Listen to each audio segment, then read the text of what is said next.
Welcome back to 3 News Now. Hello, everyone. I'm Stephanie Haney. It's Wednesday, August 26th. We've got your top headlines for you from WKYC.com and our WKYC app. I appreciate you being here to get filled in on everything that's impacting you here in Northeast Ohio. Here is what is impacting you here in Northeast Ohio today. The Cleveland Browns have released plans to hopefully have fans in the stands at First Energy Stadium this season. We'll break down what it is that they're saying, which is awaiting approval. Also, we'll take a look at what happened at night 2 of the Republican National Convention and give you a preview of what to expect tonight at night 3 in the second to last night of the Republican National Convention. We'll also take a look at a conversation that I had with Greater Cleveland Film Commission President Evan Miller and what he has to say about the future of the film industry here in Northeast Ohio. I think you'll like what he had to say. Then, exciting news about Taco Week. It's not this week, but it is soon, so you can get excited for that. And one of my favorite holidays, it's National Dog Day. We'll let you know how you can send us your photos so we can hopefully highlight your furry friend on What's New at 5 p.m. today. First up, let's take a look at the plan that has been unveiled from the Cleveland Browns. They have a plan to hopefully have fans in the stands at First Energy Stadium. It is, of course, awaiting approval to see if fans will be allowed at all, but also if they will be allowed to have increased capacity based on the governor's order last week. Executive Vice President COO Dave Jenkins said that they're confident in the plan and their ability to execute these best practices and protocols at First Energy Stadium while remaining flexible and making adjustments as necessary to respond to the ever-evolving circumstances surrounding COVID-19. So let's get into the plan. First, the requirement of facial coverings. You will be required, if you are allowed to enter First Energy Stadium, to have facial covering. Also, they'll be dividing the stadium into a quadrant system, separating fans into specific zones with a dedicated gate based on your seating location. There will be 4 separate color quadrants. The goal of this is to minimize people moving around within the venue, and then fans will be assigned their specific zone and entrance gate based on the location of tickets. Now, I know this is the least of our concerns, but can I just say, from a Browns fan who has really enjoyed going to the games in the past, that they don't have the seasoned curly fries at every corner of that stadium. So if they're even going to have concessions, I do hope that the Cleveland Browns address that, because the seasoned curly fries dipped in the honey mustard sauce is one of the main reasons for going to First Energy Stadium. I'll just say that.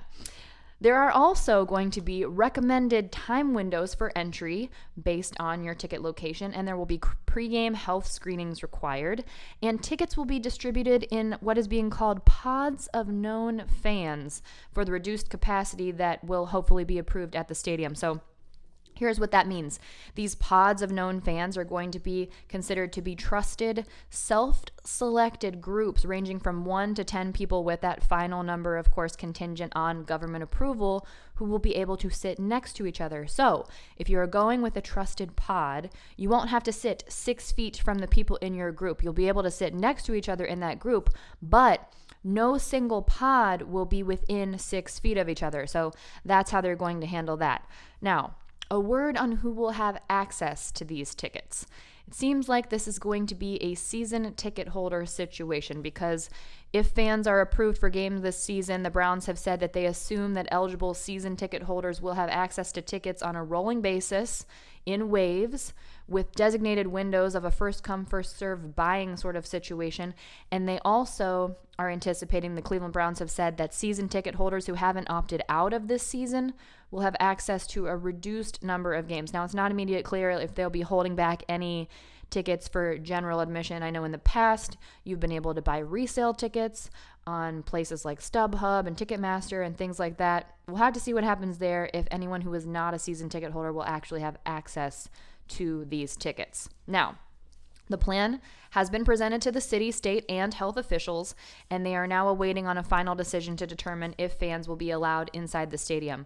The home opener for the Browns is on September 17th, and that is against the Cincinnati Bengals, which is not far from here too, so that'll be an interesting conversation about people coming from out of town. Just a lot of questions that we don't necessarily know the answer to right now, because I'm sure that there are probably some Bengals fans who would be interested, if possible, in traveling to Cleveland to see them play the Browns. So as we have more information, of course, we will bring that to you.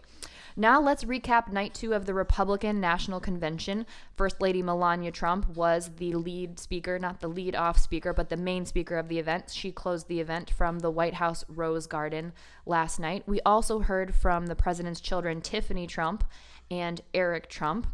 Throughout the RNC, President Donald Trump also appeared several times as well. He naturalized several citizens in a video that was shown during the RNC, and he also pardoned a man named John Ponder. John Ponder was convicted of bank robbery and then later went on to found Hope for Prisoners in 2010. Hope for Prisoners is an intensive program that is designed to help former inmates reintegrate into society by giving them the resources they need in order to be successful outside of prison. We also heard from Secretary of State Mike Pompeo, who addressed the RNC from Israel, and he said in his comments that while Trump may not be popular, he is putting America first. That was Pompeo's message at the RNC last night. Tonight, for night 3 of the Republican National Convention, the theme will be Land of Heroes. We will hear from Vice President Mike Pence, who will accept the nominee for running again as Vice President at the end of the evening. We'll also hear from South Dakota Governor Kristi Noem, White House Counselor Kellyanne Conway, who recently announced that she would be resigning from the White House effective at the end of the month, former Acting Director of National Intelligence Richard Grenell, Representative Lee Zeldin of New York, and we will hear from the president's daughter-in-law, Laura Trump. We'll also hear from Clarence Henderson, who is a civil rights figure from the 1960s. She is expected to address, quote, the true meaning of peaceful protest, as President Donald Trump plans to highlight police officers. This is, of course, against the backdrop of a national conversation about police brutality, about racial injustice and equity in the police system, which really gained a lot of steam after the police killing of George Floyd on Memorial Day in May. Vice President Mike Pence, of course, as I said, will deliver the main speech. That will be from Baltimore's Fort McHenry, which inspired the Star-Spangled Banner in 1814. And the purpose of that messaging, the meaning behind that, is to highlight President Donald Trump's opposition to professional athletes who protest racial injustice by kneeling during the national anthem.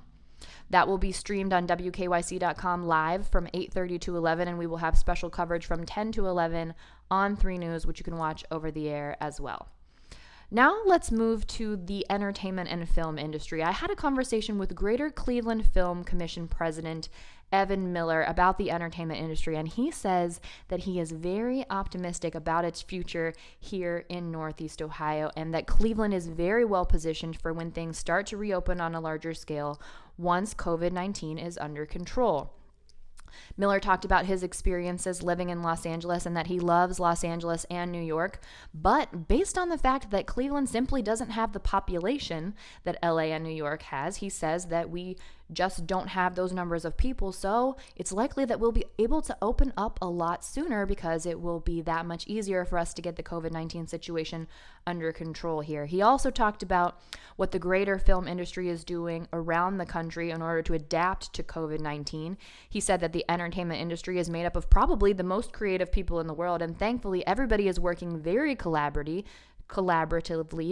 to try and figure out what needs to be done in order to make it safe for these larger productions to open up in a world where COVID-19 still exists. He predicted that here in Northeast Ohio, we'll start to see some of the more larger scale productions in early 2021. But for small things, at this point, we are good to go. And he's very optimistic about the calls that are coming in. Miller said that obviously we want to make sure the city, the county, everyone is comfortable and that smaller scale stuff can get going. And they're really excited about the phone calls that they're getting right now. And I'll tell you personally, I lived in Los Angeles for 7 years, and it just so seems to happen that in my life right now, I am connecting with a lot of people who have been in Los Angeles, are originally from here in Northeast Ohio, and they're coming back to Northeast Ohio to kind of ride out this pandemic because we are in a better situation than these traditional entertainment hubs when it comes to numbers, when it comes to what people are having to do in order to work to contain COVID-19 right now. And these people are ready to get creating. So Miller said that he's excited about the interest that they're seeing in the phone calls that they're getting. And he said when it comes to larger scale things, they are confident that they'll be able to work with various people as the numbers start to get better and get people back to work sooner. So no matter what, as he said, he's expecting early 2021 for those things to start really getting rolling. And he says Cleveland is in a great position to do that in terms of where we stand compared to the other more traditional entertainment hubs. So that's something that you love to hear. Now, in the meantime, the Greater Cleveland Film Commission is putting on lots of great events like the virtual event that they are hosting tonight. From 7 to 8 p.m., they're hosting a live Q&A with Nancy Cartwright. If you're not familiar with Nancy Cartwright, you need to be. She is the voice of Bart Simpson on The Simpsons, and she is also an Ohio native. Her career has been absolutely incredible. Too many credits to list. Look her up on IMDb. She's also the voice of Chucky on the Rugrats, Rufus, the Naked Mole Rat on Kim Possible. Lots of incredible stuff. She's also got acting credits. From Dayton, she'll be talking with the Greater Cleveland Film Commission tonight from 7 to 8 p.m. and the event is free. So just go to clevelandfilm.com. We've also got that linked on WKYC.com and our WKYC app. You do need to RSVP for the tickets. Also, you'll be able to submit your own questions, and then you can be a part of that live Q&A with Nancy Cartwright tonight from 7 to 8 p.m. being hosted by the Greater Cleveland Film Commission. Here's something else to look forward to. Cleveland Taco Week is back on. Now, this was originally scheduled for May, but it was postponed because of COVID-19. So the new dates are now September 28th through October 4th. You can get $2 tacos at the best spots here in Northeast Ohio. Some of the places that are participating are some of my personal favorites. I know they're some of your personal favorites because everyone in Northeast Ohio loves Barrio Tacos, and they are participating. I can tell you that I also personally love Blue Habanero, and they are participating. Bamba is participating. Cilantro Taqueria is participating. Lindy's Lake House, also a great place to get your tacos. There are a total of 16 restaurants. We have more information on that on WKYC.com so you can see everyone that's participating, but put that on your calendar for $2 tacos starting September 28th through October 4th. And today is National Dog Day. Obviously, you all know I love my little puggle, Harry Winston. You can see him all over my social media. If you want to see Harry Winston, just go to _Stephanie Haney on Twitter or Instagram, and you can get your puggle fix today. But we want to see your pups. So you can send us a photo of your fur baby and tell us a little bit about your dog, and we will hopefully show your fur baby to the rest of Northeast Ohio on 3 News. You can do that on our WKYC app. You can also submit a photo on our Facebook page. You'll find the post there where you can put it in the comments. We want to see your 4-legged friend that's making you smile today and every day, but especially today on National Dog Day. That's it for your 3 News Now early update for Wednesday, August 26th. I'll see you back here at 3 p.m. as soon as we get those updated numbers in from the Ohio Department of Health and the rest of the things that are topping the headlines on WKYC.com and our WKYC app. Everyone, enjoy the rest of your afternoon. I will see you back here in just a little bit. I'm Stephanie Haney.